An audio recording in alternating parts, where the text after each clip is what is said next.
MGR TV நேயர்களுக்கு வணக்கம். இன்றைக்கு பத்திரிகையாளர் பிரியன் அவர்களோடு உரையாட இருக்கிறோம். சார் வணக்கம் சார். சார் வணக்கம். இப்ப நம்ம தமிழ்நாட்டு அரசியலுக்கு வருவோம். தமிழ்நாட்டு அரசியல்ல தேர்தலுக்கு முந்தைய கருத்து கணிப்புகளும் சரி, பிந்தைய கருத்து கணிப்புகளும் சரி, திமுக ஒரு மெஜாரிட்டி லீட் எடுப்பாங்க அப்படிங்கிறது நீங்களும் பல ஊடகங்கள்ல சொல்லியிருந்தீங்க. எடப்பாடி அவர்கள் இந்த தேர்தல்ல தன்னை ஒரு தலைவரா நிரூபிப்பாரா அல்லது எப்படி அவருக்கான இது இருக்கும்? இது எடப்பாடிக்கு ஒரு முக்கியமான தேர்தலுங்க இது. எடப்பாடி இந்த தேர்தலில் ஏதாவது ஒரு இடம் வெற்றி பெற்றாரு அல்லது 32 இடங்கள்ல போட்டி போடுறாரு ரெட்டையில, அதுல கொஞ்சம் கணிசமான ஒரு ஓட்டை வாங்கிட்டு வச்சுக்கோங்க. அதை வச்சுட்டு அவர் கதையை ஓட்டிடுவாரு 2026 வரையும். அதனால அவர் வாங்குற ஓட்டை பொறுத்து இருக்கு. ஏன்னா இப்ப அவருக்கு எதிராக இருக்கிற அல்லது கட்சி ஒன்றுபடணும்னு சொல்ற ஓபிஎஸ்ஓ தினகரனோ அவங்க வெற்றி பெற வேண்டிய அவசியம் இருக்கு. அவங்க வெற்றி பெறலைன்னா அவங்களுடைய பாலிடிக்ஸ் அதோட அவ்வளவுதான். ஸோ இவர் கொஞ்சம் ஓட்டு வாங்கினாலே பெருசா பேசக்கூடியவர் எடப்பாடி. யாருமே இந்த சைட்ல இருந்து அந்த சைடு போக மாட்டேன்றாங்க. எடப்பாடி தரப்புல இருந்து அந்த பக்கம் போக மாட்டேன்றாங்க. ஓபிஎஸ்ஓ தினகரனோ தோத்துட்டாங்கன்னா அந்த சைடே எட்டி பார்க்கவே மாட்டாங்க.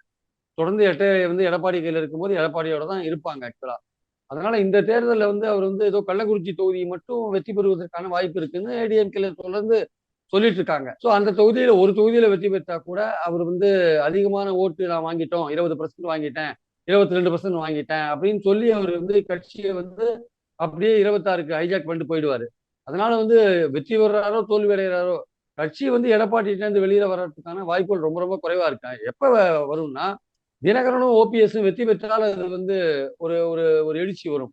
அப்போ இந்த ஏடிஎம்கே தொண்டர்கள் என்ன பண்ணுவாங்க, சரி நம்ம எல்லாமே ஒற்றுமையா இருந்தா நம்ம 26ல ஆட்சியை பிடிக்கிறதுக்கான வாய்ப்புகள் இருக்குன்னு நினைப்பாங்க. அவங்களும் வெற்றி பெறல தோல்வி அடைஞ்சிருந்தாங்கன்னா எடப்பாடி வச்சதே ஒரு சட்டமாயிடும். ஆனா எடப்பாடி இந்த தேர்தலில் பெரிய பிளண்டர் பண்ணிட்டார். அவர் பெரிய தப்பு பண்ணிட்டார்.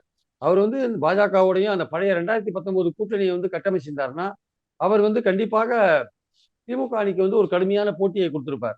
இப்போ அவர் அது மாதிரி கூட்டணி கட்டமைக்காது மட்டுமே கிடையாது. அவர் போட்டிருக்கிற வேட்பாளர்கள்லாம் சொத்த வேட்பாளர்கள். எல்லாமே சொத்த வேட்பாளர்களை போட்டுட்டு ஏதோ போட்டியிலேயே இல்லாத மாதிரி ஒரு சூழலை உருவாக்கிட்டார். இந்த கள்ளக்குறிச்சியில் கூட ஏன் வெற்றி பெறும் சொல்றோம்னா அது இரட்டை இலை என்ற ஒரே காரணத்தினால வெற்றி பெறும். இங்க போட்டிருக்கிற வேட்பாளர்கள்லாம் பணக்காரர்கள். ஆனா கட்சிக்காக பாடுபடாதவர்கள், கான்ட்ராக்டர்கள், பணம் இருப்பவர்கள், இப்படிதான் போட்டார். இப்படிலாம் போட்டுட்டு அவங்களுக்கு என்ன கட்சிக்காரங்க அதான் புலம்பியிருக்காரு. இந்த சென்னை மாவட்ட செயலாளர் கூட்டத்துல என்ன புலம்புறாருன்னா தலைமை யாரும் மதிக்கல, நிர்வாகிகள் யாரும் வேலை செய்யல, பணத்தை யாரும் செலவழிக்கலன்னா நீங்க நீங்க என்ன பெரிய ஜெயலலிதா மாதிரி தலைவரா? நீங்க விசுவாசத்தை பத்தி பேசுறதுக்கு உங்களுக்கு என்ன சார் இருக்கு ரைட் இருக்கு? பழனிசாமி விசுவாசத்தை பத்தி பேசினா தாத்தா வேதம் ஓதுறதுக்கும் பழனிசாமி விசுவாசத்தை பத்தி பேசுறதுக்கும் ரொம்ப வித்தியாசம் கிடையாது. ஒரே மாதிரிதான் வித்தியாசம். அதாவது கசாப்பு கடைக்காரன் நிச்சயமா ஆடு மேல கருணை காட்ட மாட்டான். அதே மாதிரிதான் விசுவாசத்துக்கும் பழனிசாமிக்கும் எந்த சம்மந்தமும் கிடையாது. அதனால இவரு போய் விசுவாசத்தை பத்தி பேசுறாரு. உன்னை பதவியில உட்கார வச்சாரு சசிகலாவை நீ தள்ளி விட்டுட்டு ஒன்றும் எனக்கு தெரியாது, அவங்க கட்சியில ஒண்ணும் கிடையாது சொல்லிட்டு போனவங்க நீங்க என்ன விசுவாசத்தை பத்தி பேசுறது? நீங்க என்ன பெரிய தலைவரா விட்டீங்க? நீங்க உங்களுக்கு என்ன விசுவாசத்தை காமிக்கிறது நான் கேட்கிறேன். நீங்க கான்ட்ராக்டரை நிக்க வைப்பீங்க, கட்சிக்காரன் நிக்க வைக்க மாட்டீங்க, நீங்க பணம் கொடுக்க மாட்டீங்க, அப்புறம் கட்சி ஊழியம் எப்படி சார் வேலை செய்வோம் உங்களுக்கு? நீங்க புலம்பி அப்புறம் இப்ப புலம்பி என்ன பிரயோஜனம்? அதனால நீங்க நடந்தது நீங்க இப்ப இந்த வாட்டி கட்சியை நீங்க பாஜகவோட சேர்ந்துட்டு எல்லோரும் ஒன்றுபட்டு நீங்க போராடினீங்கன்னா கட்சி ஒரு கணிசமான இடத்த போட்டியில ஒரு 6-7 இடங்களாவது இந்த அணி பெற்று இருக்கும். நீங்க வேணும்னு பிரிஞ்சு போய் நின்றுட்டு எதுக்காக பிரிஞ்சு போனீங்கன்னு யாருக்கு இதுவரையும் தெரியாது.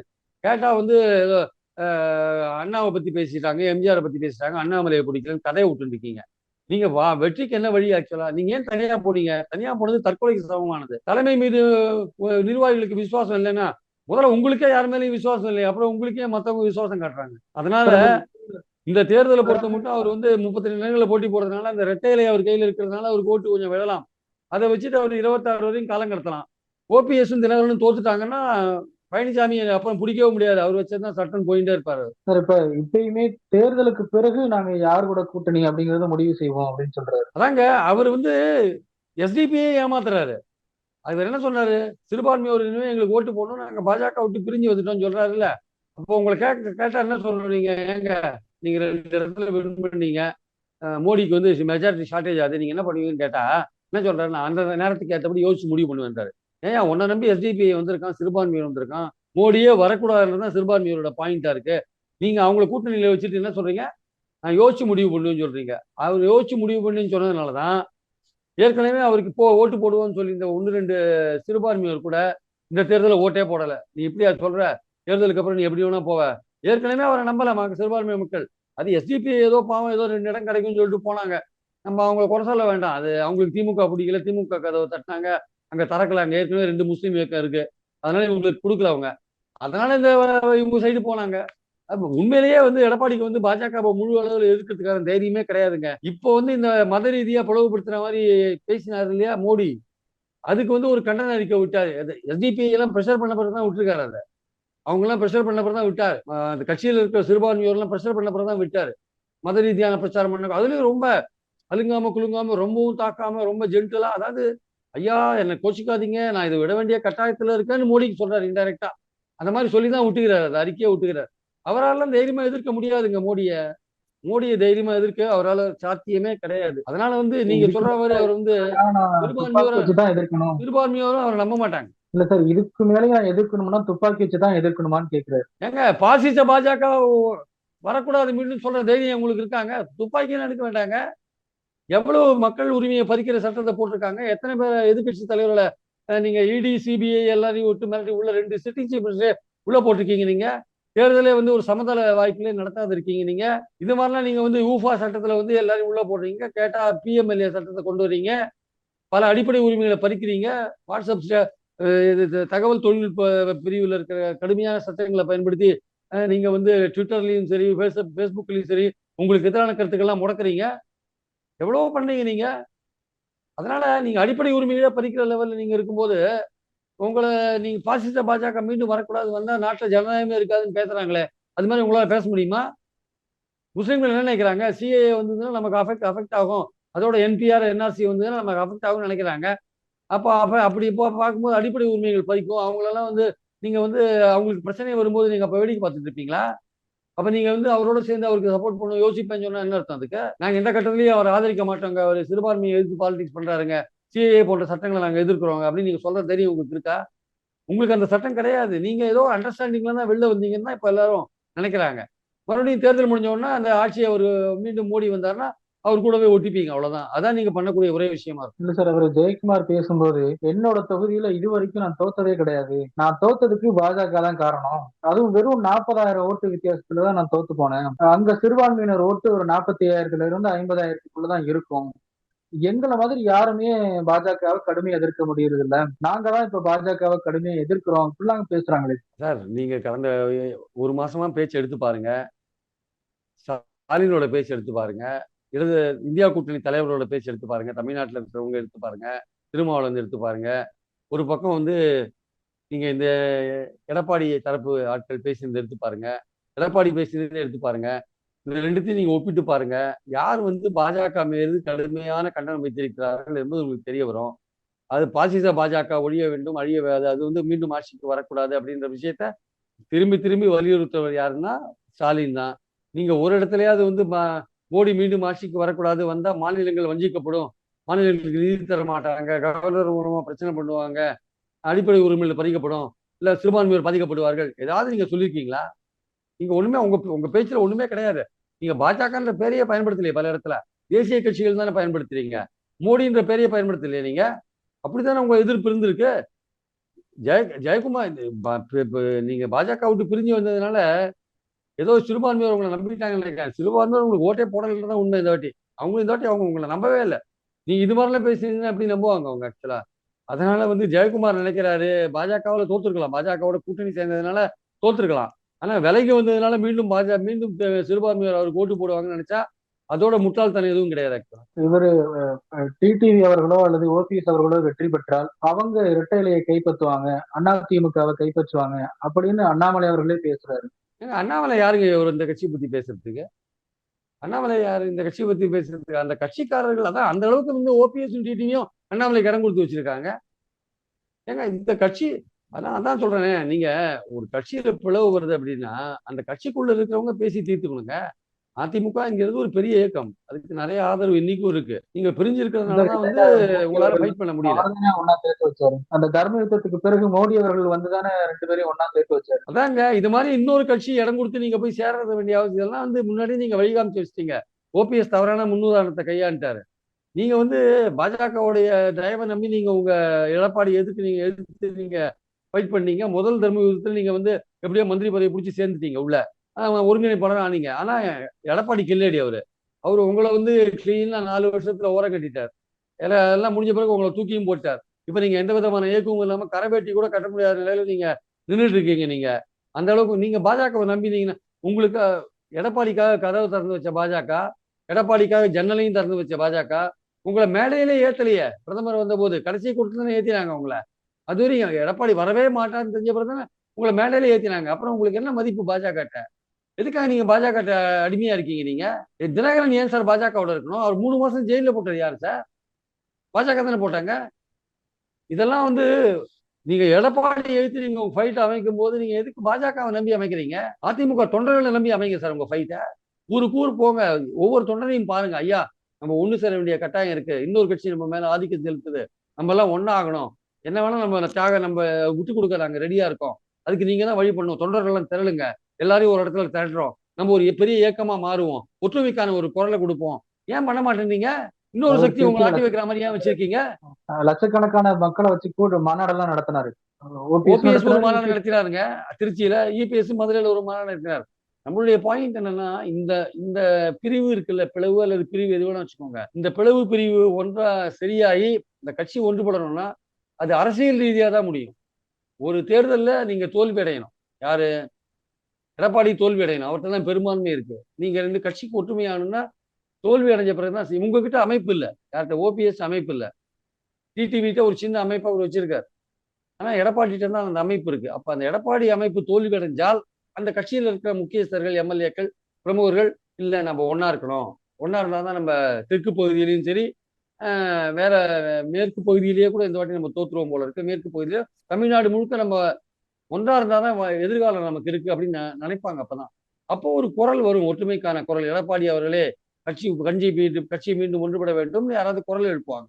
அதுக்கு தொண்டர்களும் ஆதரவு குரல் கொடுப்பாங்க. ஆனால் என்னன்னா இப்போ இப்போ எடப்பாடி தோக்கணும். எடப்பாடி தோப்பாரா அப்படின்றது ஒரு தோப்பாரான்னா ரொம்ப மோசமா தோப்பாரா தெரியாது. 32 தொகுதிகளில் போட்டி போடுறவர் சில இடங்கள்ல 2வது வரலாம், சில இடங்கள்ல 3வது வரலாம். 1, 2 இடத்துல வெற்றி பெறதுக்கான வாய்ப்பு கூட இருக்குன்னு பொதுவாக சொல்றாங்க. எனக்கு தெரிஞ்சவரையும் கள்ளக்குறிச்சியை ஸ்ட்ராங்கா சொல்றாங்க. ஸோ அந்த இடத்துல வெற்றி பெறதுக்கான வாய்ப்பு இருக்காது நமக்கு தெரியாது. ஸோ இப்படிலாம் இருக்கும் பொழுது அவருக்கு கொஞ்சம் ஓட்டு வந்தாலே அவர் அதை வச்சுட்டே 26 வரையும் பேசிட்டே பொழுது போக்கிட்டு வர்றவர். மக்கள் எங்களை தான் ஆதரிக்கிறாங்க. பாருங்க ஓபிஎஸ் தோத்துட்டாரு, டிடிவி தோத்துட்டாரு, மக்கள் அவங்கள ரிஜெக்ட் பண்ணிட்டாங்க அப்படின்னு. அப்புறம் நீங்க எந்த விதத்துல உங்க உங்க போராட்டத்தை நீங்க கட்டமைப்பீங்க?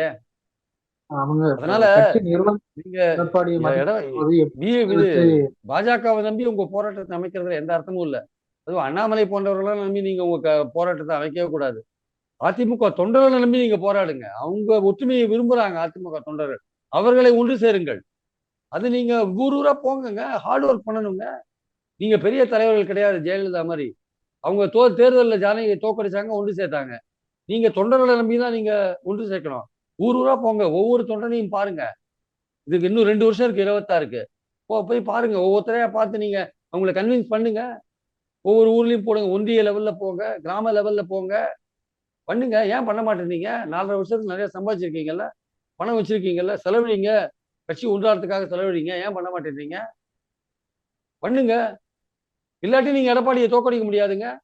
எடப்பாடியை நீங்க வீழ்த்த முடியாது. அவர் பின்னாடி அந்த அமைப்பு அப்படியே தான் இருக்கும். அது அது கொஞ்சம் கூட உடையாது. நீங்க மோசமா தோத்தாலுமே அவர் பின்னாடியே இருப்பாங்க எல்லாரும். இல்ல கொஞ்சம் வேணா இல்ல சார், பிரிஞ்சு பாஜகவுக்கு போவாங்களே. கொஞ்சம் பிரிஞ்சு பாஜகவுக்கு வேணா போவான். இப்ப ஓபிஎஸும் டிடிவியும் தோற்று போகும் பட்சத்தில் ஏற்கனவே அவர் நேற்றைக்கு முந்தானத்தை கூட நிர்வாகிகள் கூட்டத்துல புலம்பி இருக்கிறாரு. அப்படி இருக்கும்போது ஒரு ஒன்றுபட்ட வலிமையான அதிமுகவை எப்படி எடப்பாடி அவர்களால கட்டமைக்க முடியும்? எடப்பாடியான வலிமையான அதிமுகவை கட்டமைக்கவே முடியாதுங்க. எப்படி கட்டமைக்க முடியும்? நீங்க வந்து அவர் வந்து ஒரு பெரிய தலைவரா இருந்து பல வெற்றிகளை காமிச்சாருன்னா வந்து ஒன்றுபட்ட அதிமுக அவர் பின்னாடி கூட ஓபிஎஸ் கூட டிடிவி கூட போய் சேரலாம். பட் அவருடைய செல்வாக்குன்றது இப்ப இந்த எலெக்ஷன்ல தெரிஞ்சு போயிடும் ஆக்சுவலா. ஸோ இந்த எலெக்ஷன்ல தெரிஞ்சிடும். இந்த எலெக்ஷன்ல அவர் வந்து ரொம்ப மோசமா தோத்தாரு அப்படின்னா அவர் பல சமாதானம்னு சொல்லுவாரு. நாங்க இவ்வளவு ஓட்டு வாங்கினோம், போன வாட்டி அங்க அவ்வளவு ஓட்டு வாங்கினோம், இந்த வாட்டி இவ்வளவு ஓட்டு வாங்கினோம்னு சில சமாதானம் சொல்லி தொண்டர்களை வந்து ஏமாத்துறதுக்கான முயற்சியில் இறங்குவாரு. ஆனா அதே சமயம் வேலுமணி, தங்கமணி போன்றவர்கள்லாம் யோசிப்பாங்க. அப்படியே ஒண்ணு அவங்க சைலண்ட் ஆயிடுவாங்க அதிமுகவில், இல்ல பாஜக சைடு தாவினாலும் தாவுவாங்க. 26 நோக்கி போகும்போது கொஞ்ச நாள் கழிச்சு, கொஞ்சம் மாதங்கள் கழிச்சு தாவறதுக்கான வாய்ப்புகள் இருக்கு. அதுக்கு முன்னாடி உண்மையிலேயே கட்சியை ஒன்று சேர்க்கணும்னு நினைச்சாங்கன்னா, இந்த சப்போஸ் ஓபிஎஸ் டிடிவி தோத்துட்டாங்க வச்சுக்கோங்க, அவங்களுக்கும் உற்சாகம் இருக்குமா இல்லையா நமக்கு தெரியாது. அடுத்த கட்ட நடவடிக்கை எப்படி போவாங்கன்னு தெரியாது. ஆனால் உண்மையிலேயே கட்சி ஒன்றுபடணும்னு அவங்க நினைச்சாங்கன்னா, அடுத்த 2 வருஷத்துல 2 பேரும் சேர்ந்து ஒரு வேலையை பண்ணலாம். எல்லா கிராமங்களுக்கும் விசிட் பண்ணுங்க. எல்லா அதிமுக தொண்டர்களையும் பாருங்க. கட்சியை ஒன்றுபடணுன்றதை வலியுறுத்தி சொல்லுங்க. தமிழ்நாட்டுல வந்து நீங்க வலிமையா இல்லாட்டி பாஜக உள்ள வந்துரும். அதிமுக வலிமையா இல்லாட்டி பாஜக உள்ள வந்துரும். அந்த விஷயத்த எல்லாருக்கும் சொல்லுங்க நீங்க. நம்ம இடத்த விட்டுருவோம் நம்ம அப்படின்னு சொல்லுங்க. சொல்லி நீங்க வந்து ஊருக்கு ஊர் போய் வேலை செய்யணும் நீங்க. செஞ்சீங்கன்னா நீங்க 1 வருஷம் அதுக்கு 1 வருஷம் நீங்க எடுத்துக்கலாம். 1 வருஷத்துல நீங்க செஞ்சு முடிச்சீங்கன்னா கட்சி கண்டிப்பாக ஒரு கட்டத்துல எடப்பாடி பணிஞ்சே தீர வேண்டிய கட்டாயத்துக்கு வருவார். அதை நீங்க பண்ணுவீங்களா? ஓபிஎஸும் தினகரனும் பண்ணுவாங்களா? பண்ணணும் சார். பண்ணினா வந்து கட்சி ஒன்றுபடும். தொண்டர்கள் தொண்டர்கள் கிட்டே இருந்து அந்த இது முழக்கம் வரணும். ஒன்றுபடு ஒன்றுபடுன்னு அந்த தொண்டர்கள் கிட்ட இருந்து முழக்கம் வரணும். அதை உருவாக்குற கேட்டலிஸ்ட் ஃபோர்ஸா வந்து யார் இருக்கணும்? ஓபிஎஸும் தினகரனும் இருக்கணும். அதை பண்ணுவீங்களா? பண்ணணும். செலவாகும், நிறைய செலவாகும், நிறைய டைம் எடுக்கும். பண்ணுவீங்களா? பண்ணணும். நீங்க பண்ணினீங்கன்னா உண்டு. இல்லாட்டி அதிமுக தன்னுடைய இடத்தை பாஜகவுக்கு கொடுத்துட்டு நகர வேண்டியதுதான். அவ்வளவுதான். ஆனா அதிமுகவினுடைய வாக்கு வங்கி பெருவாரியா தெரிஞ்சிருக்குல்ல சார். கரைஞ்சு போச்சு சார். ரொம்ப கரைஞ்சிருக்கு. இந்த வாட்டி ரொம்ப கரையுன்றதை நீங்க பார்க்கலாம். அதிகபட்சம் 21% மேல அவங்க எடுக்க மாட்டாங்கன்றதான் பொதுவா சொல்லப்படுற ஒரு விஷயமா இருக்கு. ஆனா நான் என்ன சொல்றேன்னா, அது குறைஞ்சு போனது தெரிஞ்ச விஷயம் தான். ஆட்சியில இருக்கும்போது நீங்க 19% ஓட்டு தான் எடுத்தீங்க. இப்ப ஆட்சியை இழந்த பிறகு கட்சியிலையும் சில பேர் அங்கங்க பிரிஞ்சு போன பிறகு எப்படியும் ஒரு ஊர்ல ஒரு 10 ஓபிஎஸ் டிடிவி ஆதரவாளர் இருக்கதான் சார் செய்யணும். 10 பேராவது இருக்கான். அந்த 10 ஓட்டு உங்களுக்கு போனது தானே. அந்த 10 பேர் 100 பேர் ஓட்டை கொண்டு சேர்ப்பான்ல அவன். அந்த 100 பேர் 1000 பேர் ஓட்டை கொண்டு சேர்ப்பான்ல. ஸோ சிறுதுளி பெருவெள்ளமா மாறுறது எப்படி? எப்போ? ஒவ்வொரு தொண்டனையும் நீங்க கொண்டு வந்து சேர்க்கும் போது தானே. எந்த தொண்டன் 10 பேர் பிரிஞ்சிருந்தாலும் கட்சிக்கு நஷ்டம் தான். 100 பேர் பிரிஞ்சிருந்தாலும் நஷ்டம் தான். லட்சம் பேர் பிரிஞ்சு நஷ்டம் தான். அது சிறிய அளவோ பெரிய அளவோ அது அந்த பிரிஞ்சிருக்கிற அளவை பொறுத்து இருக்கு ஆக்சுவலா. அதனால வந்து இந்த எடப்பாடியை பொறுத்த மட்டும் இந்த தேர்தல்ல அவருக்கான வாய்ப்புகள் வந்து ரொம்ப ரொம்ப குறைவா தான் இருக்கு. ஆனால் என்னோட கருத்து என்னன்னா, அந்த குறைந்த அளவு வாய்ப்பு, குறைந்த அளவு ஓட்டு வந்தா கூட அதை வச்சுட்டே காலத்தை ஓட்டுற திறமை வந்து அவர்கிட்ட இருக்கு. அதை பிரேக் பண்ணி கட்சி ஒன்றானுன்ற ஒரு விஷயத்த கையில எடப்பாடி ஓபிஎஸும் டிடிவி எடுக்கணும்னா கடுமையாக உழைக்கணும். கிராம லெவல்ல உழைச்சி தொண்டர்கள்ட்ட இருந்து அந்த ஒற்றுமைக்கான குரலை வந்து எழுப்பி கொண்டாடணும். அது வந்து முடியும். கடுமையாக உழைத்தால் முடியும். நிச்சயமா சார். அடுத்தடுத்த உரையாடல்களை நம்ம இன்னும் விரிவான அரசியல் விவாதங்களை மேற்கொள்ளும் சார். மிக்க நன்றி. Thank you sir.